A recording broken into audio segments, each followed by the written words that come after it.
Assalamualaikum warahmatullahi wabarakatuh. Di sini kami kelompok terakhir akan menyampaikan materi tentang validitas dan reliabilitas. Saya, Ulfa Yunita, akan menyampaikan materi yang pertama. Yang pertama, pengukuran dan instrumen. Pengukuran adalah menentukan jumlah kategori atau variabel respon. Nilai numerik diwakili oleh kategori jawaban atau kategori jawaban dalam bentuk kualitatif maupun kuantitatif. Variabel kualitatif menunjukkan ada tidaknya suatu karakteristik, sedangkan untuk variabel kuantitatif menunjukkan ukuran variabel. Mengidentifikasi variabel kuantitatif maupun kualitatif penting dalam penelitian.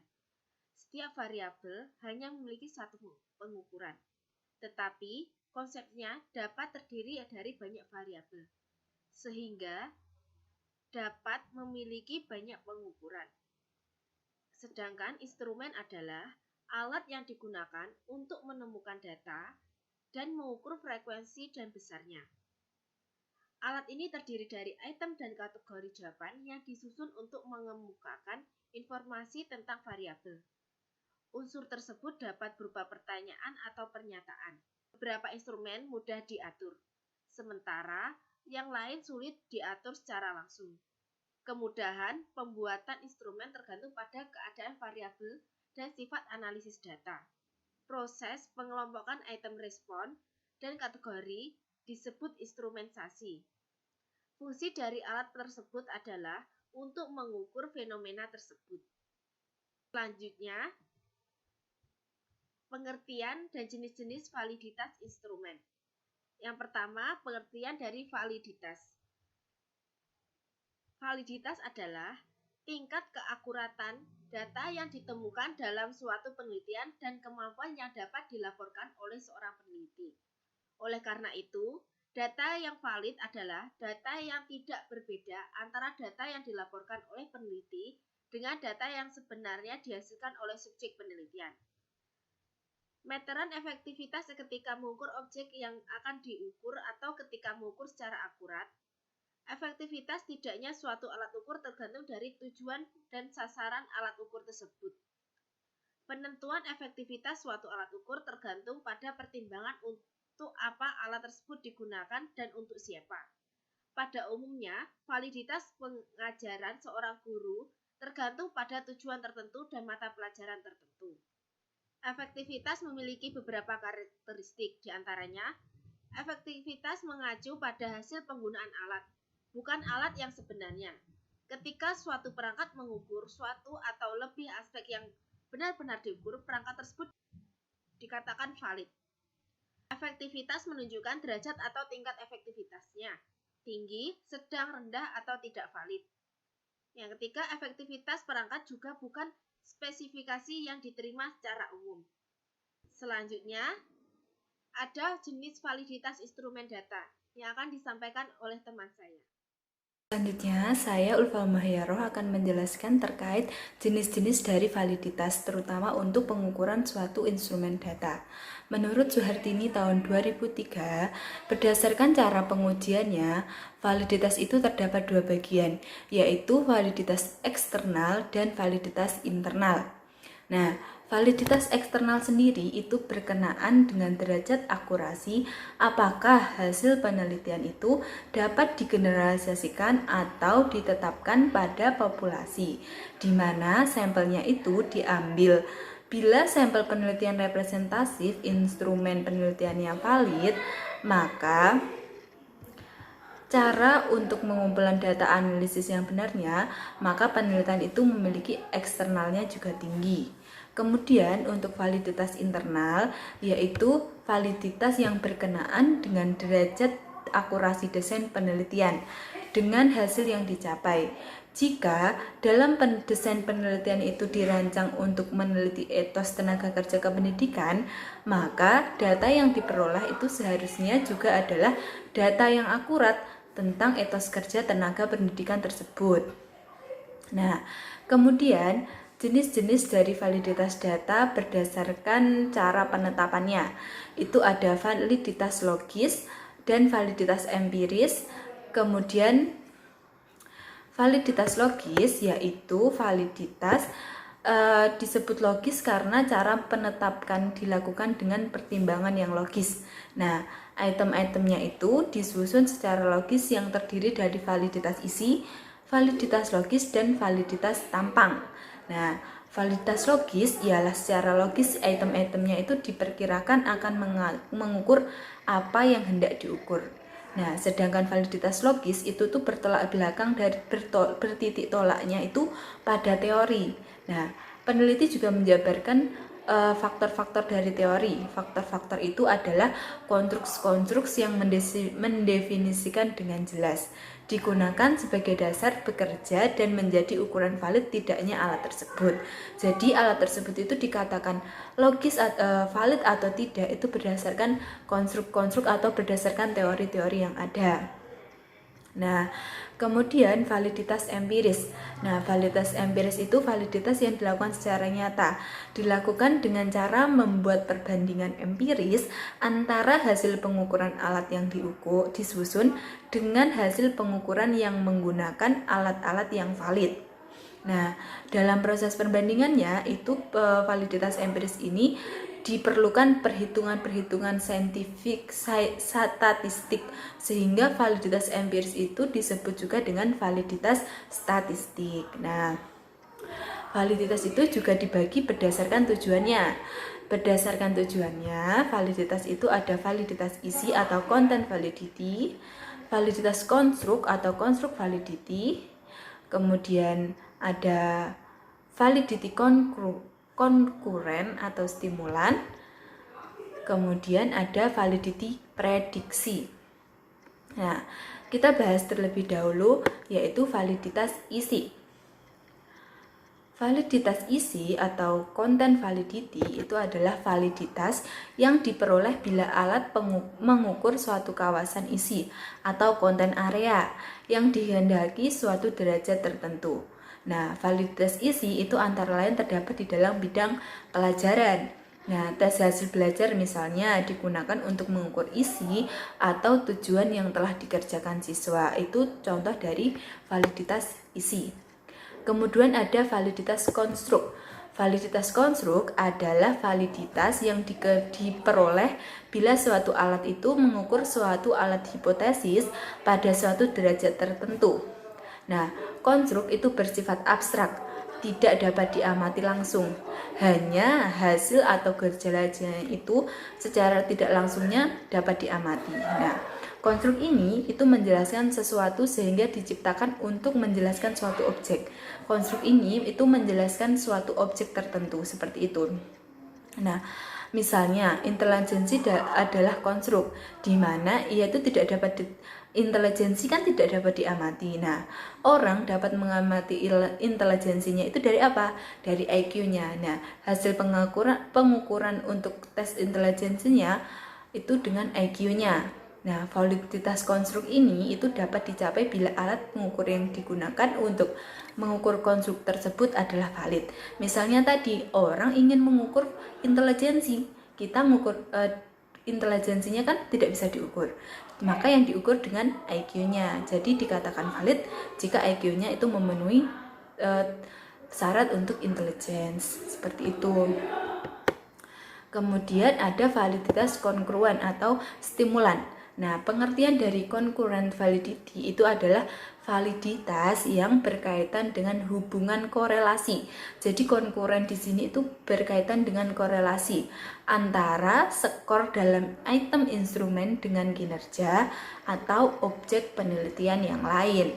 Nah, di sini validitas konkuren ini diperoleh dengan mencari korelasi antara skor pengukuran dan kriteria ukuran yang telah ada pada waktu yang sama atau yang sudah disiapkan dalam waktu yang hampir bersamaan. Jadi validitas konkuren ini diperoleh dengan mencari hubungan antara data yang diperoleh dari waktu tersebut atau waktu yang berdekatan sebelumnya. Nah, untuk mengukur validitas ini itu terjadinya bersamaan, digunakan metode hubungan atau metode perbedaan seperti itu. Nah, yang keempat berdasarkan tujuannya tadi ada validitas prediksi. Nah, Validitas prediksi itu adalah validitas di mana suatu alat pengukur itu dapat memprediksi kemampuan suatu individu yang bekerja dalam situasi mendatang. Nah, validitas ini itu tuh sangat penting untuk memilih atau mengklasifikasi individu. Misal, dalam validitas ini itu tak ada alat ukur yang mempunyai validitas prediksi yang paling baik. Lebih tepatnya, untuk membuat prediksi itu mengkombinasikan beberapa alat ukur atau tidak hanya satu yang digunakan. Nah, data untuk klasifikasi itu diperoleh dari lebih dari satu indikator. Nah, validitas prediksi ini itu diperoleh dengan cara mencari korelasi antara satu pengukuran dan kriteria pengukuran yang telah ada pada waktu yang lalu. Nah, ini untuk mengetahui validitas prediksi ini digunakan perhitungan hubungan antara skor alat pengukur yang disusun dengan alat pengukur yang lain. Nah, dalam menghitung validitas prediksi ini, kita itu harus melakukan yang pertama, yaitu mengidentifikasi dan mendefinisi kriteria sehingga menjadi ukuran yang valid. Yang kedua, itu menjalankan alat ukur atau variabel prediksi dan menanti sampai tingkah laku yang diprediksinya itu muncul.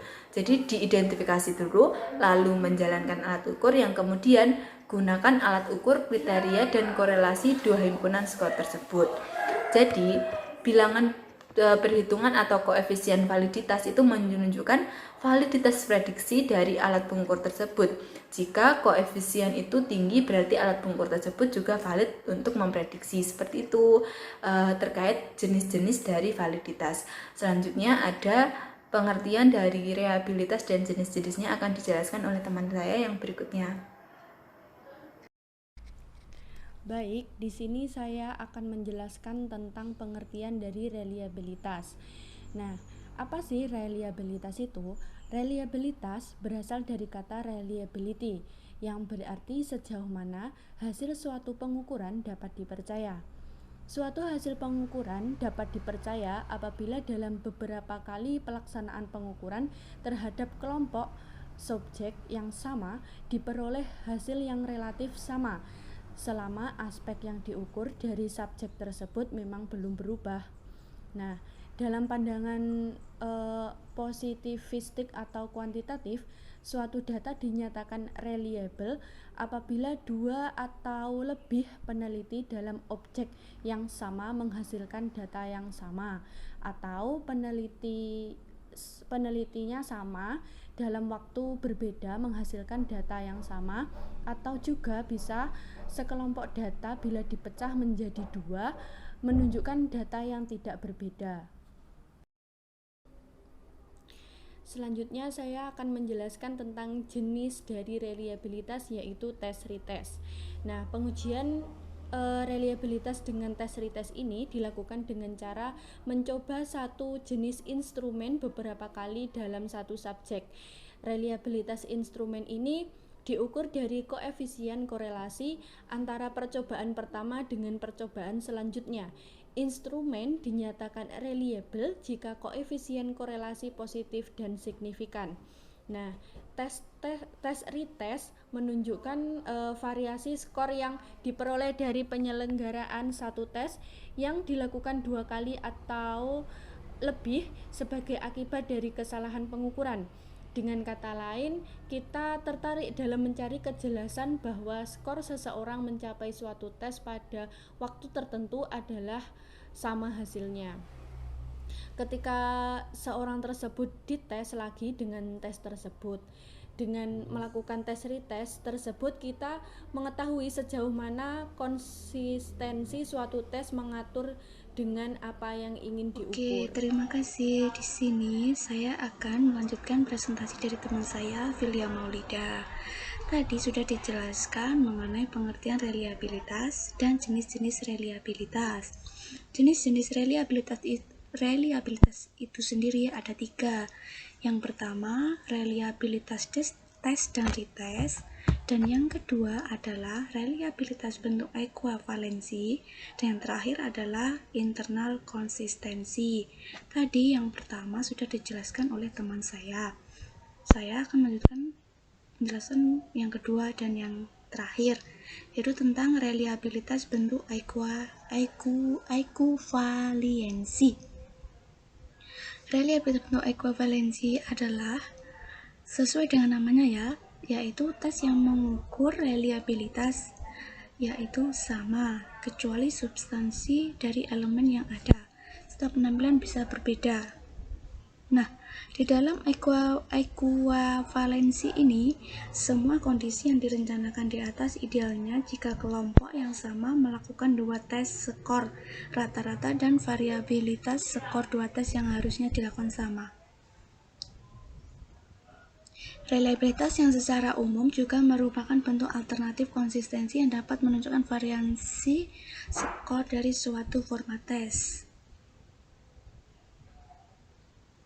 Langkah-langkah yang bisa dilakukan untuk pemeriksaan kendala di sini adalah yang pertama, menentukan objek target yang akan diuji, yang kedua, menjalankan tes yang diinginkan, yang ketiga, kelola hasil dengan baik, yang keempat, ikuti tes di dalam grup, yang kelima, korealisasikan kedua hasil tes tersebut. Faktor ekuivalensi yang paling tinggi berarti tes tersebut memiliki reliabilitas ekuivalensi yang baik. Jika koefisien ternyata rendah, kendala tes setara juga akan rendah. Kendala yang rendah adalah bentuk penelitian yang diterima dan umum, terutama dalam pendidikan dan penelitian. Peneliti juga perlu menyadari bahwa uji ekuivalensi memiliki kelemahan, artinya sulit untuk melakukan dua uji yang berbeda. Akibatnya akan melakukan kesalahan yang besar dalam sebuah pengukuran. Dan yang terakhir adalah internal konsistensi. Dalam reliabilitas internal konsistensi ini diestimasikan hanya menggunakan satu kali tes, dan hal ini untuk menghindari masalah yang berhubungan dengan pengulangan tes. Dilakukan dengan cara mencoba instrumen sekali saja pada subjek penelitian. Hasil pengajuan tersebut tergantung pada analisis dengan teknik tertentu, seperti yang sudah dijelaskan oleh Spearman Brown, KR20 dan 21. Teknik pengujian reliabilitas dengan uji internal konsistensi yang selanjutnya dibahas adalah teknik Kuder-Richardson atau disingkat dengan KR. Yang ketiga, Alpha Cronbach. Nah, itulah beberapa sedikit pengertian dari jenis-jenis reliabilitas. Dapat disimpulkan bahwa dalam makalah kami tadi membahas mengenai persyaratan minimal yang lazim dimiliki oleh instrumen yang akan dibuat. Dalam ukurnya harus memiliki minimal dua keunggulan. Yang pertama, validitas dan reliabilitas. Validitas dan reliabilitas ini umumnya diperlukan bila sebuah instrumen yang dibuat merupakan instrumen yang baru dan belum pernah diteliti oleh peneliti yang terdahulu. Oke, itulah beberapa penjelasan dari makalah kelompok kami. Apabila ada kurang lebihnya kami mohon maaf. Akhirwan, wassalamualaikum warahmatullahi wabarakatuh.